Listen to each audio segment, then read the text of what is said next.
देखिए, बिहार में जल्द ही चुनावी बुगुल जो है वो फूंक जाएगा।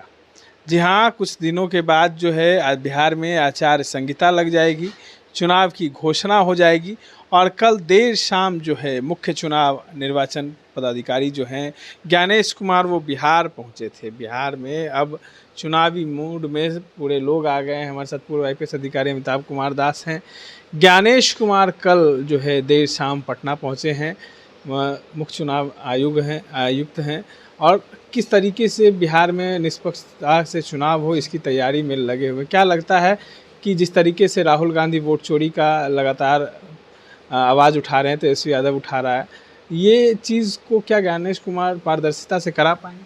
अब यही सबसे बड़ी उनकी चुनौती है। ये तो पूरा बिहार का जो चुनाव होंगे, मुझे लगता है 3-4 दिनों में इसका ऐलान भी हो जाएगा तारीखों का। तो ये मतलब पूरे चुनाव आयोग की अग्नि परीक्षा है, क्योंकि पिछले कुछ महीनों में राहुल गांधी ने बहुत गंभीर इल्ज़ाम लगाए हैं चुनाव आयोग पर और खुलेआम वोट चोरी का इल्ज़ाम लगाया है और पूरे तथ्यों के साथ लगाया है।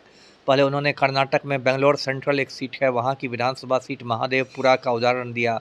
फिर कर्नाटक की एक आलंद सीट का उन्होंने उदाहरण दिया। फिर महाराष्ट्र का रजौरा सीट का उदाहरण दिया और हर में बताया कि किस तरह कहीं लाखों वोट जोड़े गए हैं, कहीं लाखों वोट घटाए गए हैं। संक्षेप में इस पूरी को वोट चोरी का मामला उन्होंने कहा है और उन्होंने खुलेआम मतलब वोट चोर गद्दी छोड़ का नारा दिया है।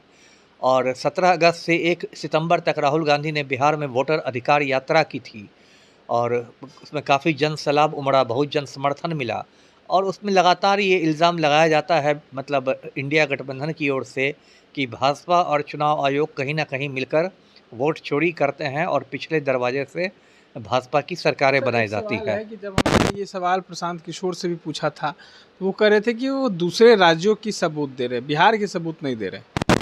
नहीं, बिहार की भी बात है ना। जैसे अभी जो बिहार में SIR हुआ, स्पेशल इंटेंसिव रिवीजन जिसको कहते हैं, है ना, विशेष गहन पुनरीक्षण, तो उसमें तो बहुत सारे मतलब विवाद पैदा हुए।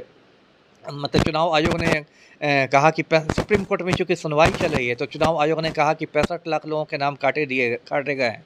तो सुप्रीम कोर्ट ने कहा कि आप सारे नामों को चुनाव आयोग के वेबसाइट पर दीजिए और आप कारण भी बताइए कि उनके नाम क्यों काटे गए हैं।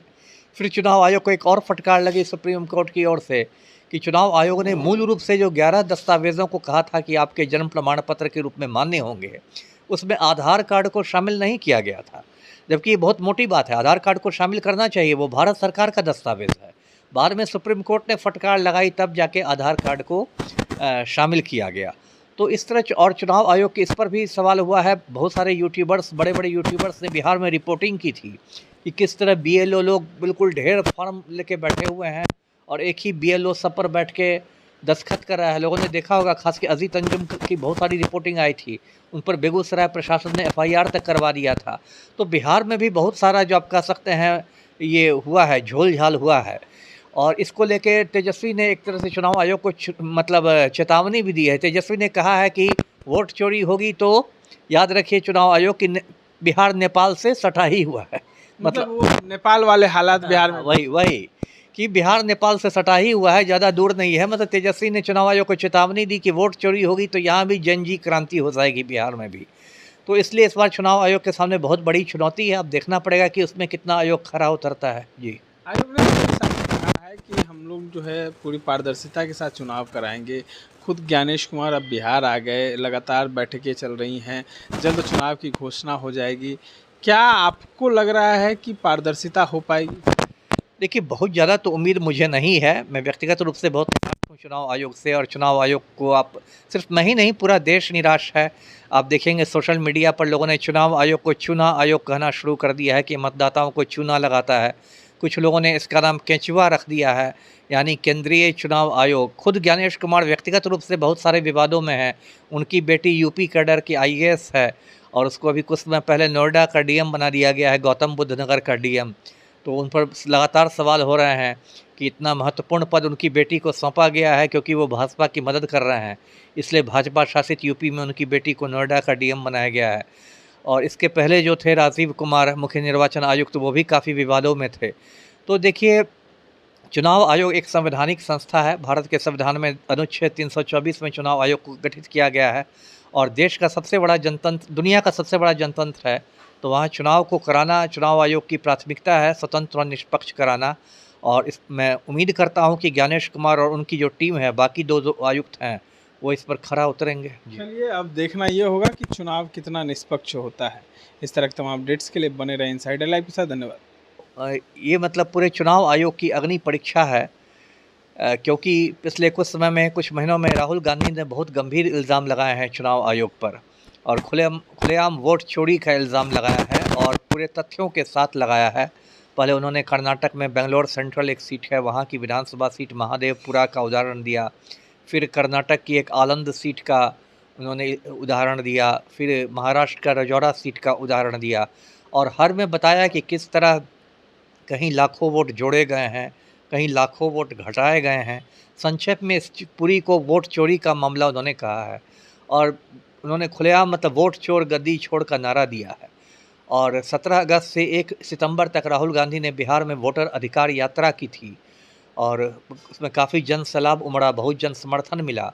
और उसमें लगातार ये इल्ज़ाम लगाया जाता है, मतलब इंडिया गठबंधन की ओर से, कि भाजपा और चुनाव आयोग कहीं ना कहीं मिलकर वोट चोरी करते हैं और पिछले दरवाजे से भाजपा की सरकारें बनाई जाती है। कि जब हमने ये सवाल प्रशांत किशोर से भी पूछा था, तो वो कह रहे थे कि वो दूसरे राज्यों की सबूत दे रहे, बिहार के सबूत नहीं दे रहे।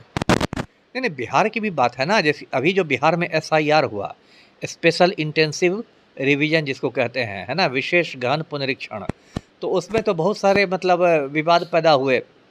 मतलब चुनाव आयोग ने कहा कि सुप्रीम कोर्ट में चूँकि सुनवाई चल रही है, तो चुनाव आयोग ने कहा कि 65 लाख लोगों के नाम काटे गए हैं। तो सुप्रीम कोर्ट ने कहा कि आप सारे नामों को चुनाव आयोग के वेबसाइट पर दीजिए, और आप कारण भी बताइए कि उनके नाम क्यों काटे गए हैं। फिर चुनाव आयोग को एक और फटकार लगी सुप्रीम कोर्ट की ओर से, कि चुनाव आयोग ने मूल रूप से जो 11 दस्तावेज़ों को कहा था कि आपके जन्म प्रमाण पत्र के रूप में मान्य होंगे, उसमें आधार कार्ड को शामिल नहीं किया गया था। जबकि ये बहुत मोटी बात है, आधार कार्ड को शामिल करना चाहिए, वो भारत सरकार का दस्तावेज़ है। बाद में सुप्रीम कोर्ट ने फटकार लगाई, तब जाके आधार कार्ड को शामिल किया गया। तो इस तरह और चुनाव आयोग के इस पर भी सवाल हुआ है। बहुत सारे यूट्यूबर्स, बड़े बड़े यूट्यूबर्स ने बिहार में रिपोर्टिंग की थी कि किस तरह BLO लोग बिल्कुल ढेर फॉर्म लेके बैठे हुए हैं, और एक ही BLO सब पर बैठ के दस्तखत कर रहा है। लोगों ने देखा होगा, खास के अजीत अंजुम की बहुत सारी रिपोर्टिंग आई थी, उन पर बेगूसराय प्रशासन ने FIR तक करवा दिया था। तो बिहार में भी बहुत सारा, जो आप कह सकते हैं, ये हुआ है, झोल झाल हुआ है। और इसको लेके तेजस्वी ने एक तरह से चुनाव आयोग को मतलब चेतावनी भी दी है। तेजस्वी ने कहा है कि वोट चोरी होगी तो याद रखिए, चुनाव आयोग की बिहार नेपाल से सटा ही हुआ है। मतलब वो नेपाल वाले हालात बिहार में, वही कि बिहार नेपाल से सटा ही हुआ है, ज़्यादा दूर नहीं है। मतलब तेजस्वी ने चुनाव आयोग को चेतावनी दी कि वोट चोरी होगी तो यहाँ भी जनजी क्रांति हो जाएगी, बिहार में भी। तो इसलिए इस बार चुनाव आयोग के सामने बहुत बड़ी चुनौती है। अब देखना पड़ेगा कि उसमें कितना आयोग खरा उतरता है।